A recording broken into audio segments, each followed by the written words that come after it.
historic first ang pagtuturo ng wikang Pilipino sa Harvard University sa Amerika. Dahil po yan sa isa nating kababayan na pinatunayang ang galing ng Pinoy at pagmamahal sa wika ay susi sa pagkamit ng success!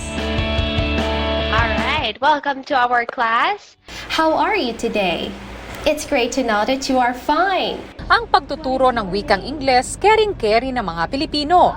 Katunayan, libo-libong Pinoy na nakapagtrabaho bilang online English teacher sa ibang bansa. Pero ngayon, ang isang kababayan natin, Filipino naman ang ituturo sa mga taga-ibang bansa.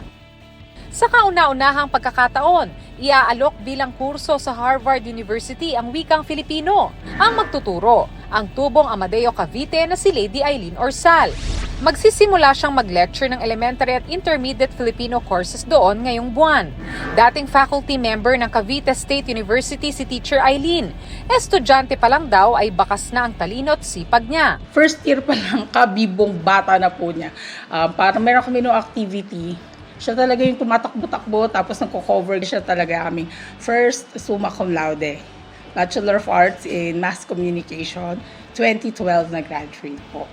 Napabilib sa kanya ang kanyang mga guro na naging co-teachers niya kalaunan. Talaga pong isa siya sa mga advocates ng wikang Filipino dito. Kung ano yung pwede niyang i-share.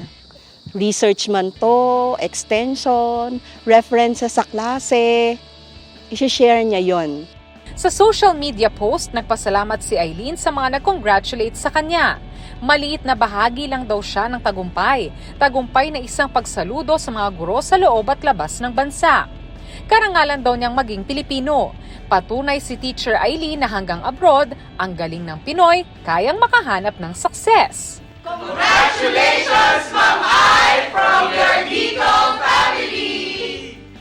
Para sa GMA Integrated News, Von Aquino ang inyong saksi. Mga kapuso, sama-sama tayong maging saksi. Mag-subscribe sa GMA Integrated News sa YouTube.